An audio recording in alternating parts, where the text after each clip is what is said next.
everyone. Our presentation is on superheroes and how they influence social injustice.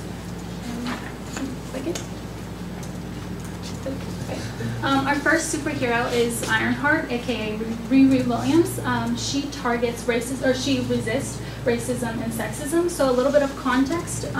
She is a young black 15-year-old girl who lives in Southside Chicago. She goes to MIT and she's a very, very genius, and she has a very incredible genius intellect, and she actually built a prototype of Iron Man's costume, and she assisted Tony Stark in the Civil War, and she carried on his legacy after when he was in a coma. So basically she resists racism and sexism by being this young, 15 years old, and also black, and also a girl. She proves that she can achieve equally or actually more than the average stereotypical white male can in superheroes.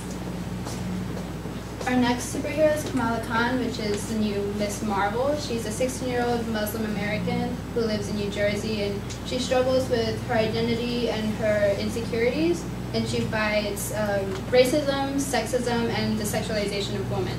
She does this by being the first ever Muslim superhero to headline their own series in comic book history. She's a strong female hero, and she wears a modest superhero costume.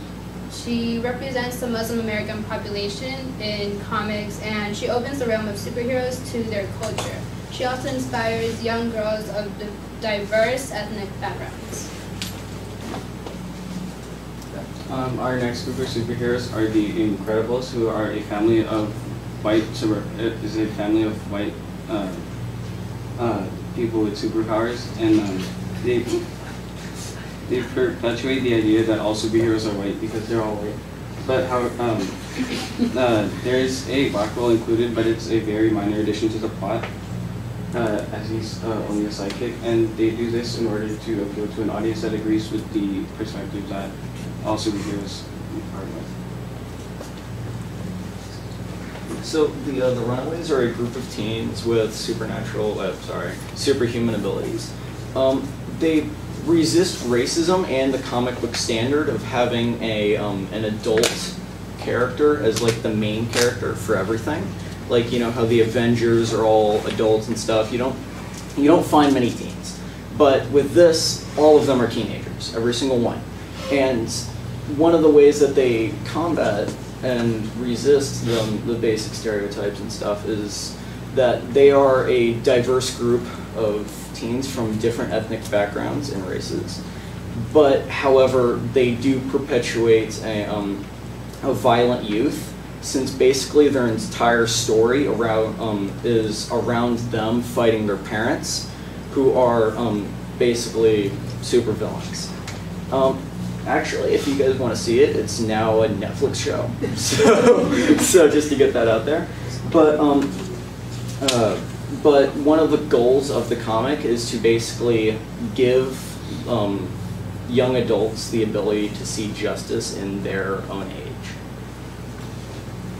So our next superhero is Spider-Girl, who is May Parker, and she's the fictional daughter of Peter Parker, Spider-Man. So in the comic books, she is supposed to be 15 years old, and she does perpetuate the sexualization of women, which is very apparent by looking at any number of her comic book covers, which display her in a very unrealistic and sexualized way, despite her young age.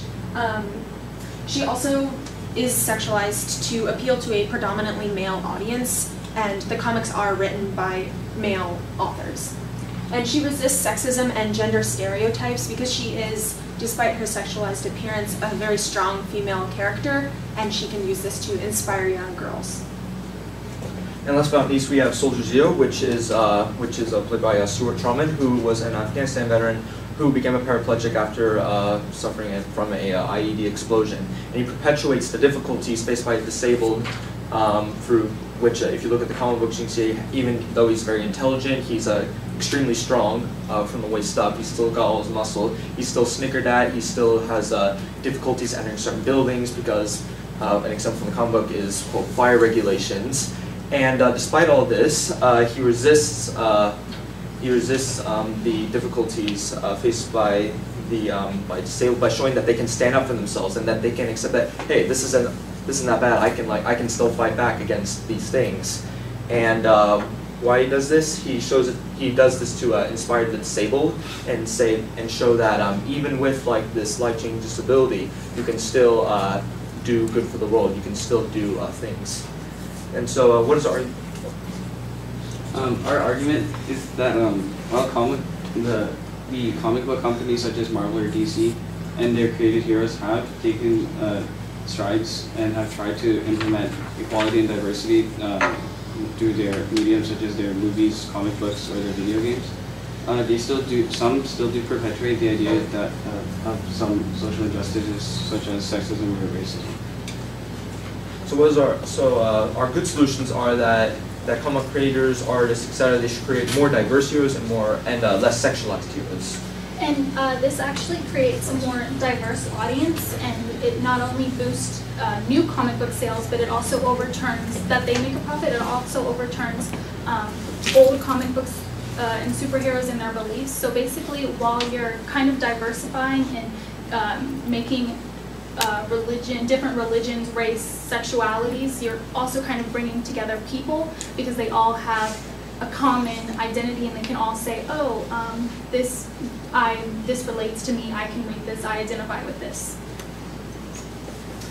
There's only one real bad solution, and that is doing absolutely nothing to change the problem, which just happens to be what most comic book companies already do. A, because it's cheaper, and like changing a superhero by any means basically means they need to rewrite all their rights to that character, and it also means that they need to pay that they need to change the cost on on their comic to fit the price of how much that new comic might sell. But it's also another reason is basically that they already have trust in the characters that they already have. Why change Superman when he already gets you a lot of money? What's the reason to change when it's proven and tried? So some of the limitations of our possible good solutions are that changing the superheroes to a more diverse group that appeals to a more diverse audience requires overturning the majority male comic book audience. And it takes time to make money to continue making new heroes. They can't just keep creating heroes in the hopes that one will be successful. They have to be aware of the fact that they might not make money and be able to accept that and try new heroes anyways. And some people, like the current male audience, don't really have a problem with the current heroes, and traditionalists also don't have a problem with the current heroes. They're used to it, they enjoy it, and so they don't feel the need to create these new heroes. Here's our big deal.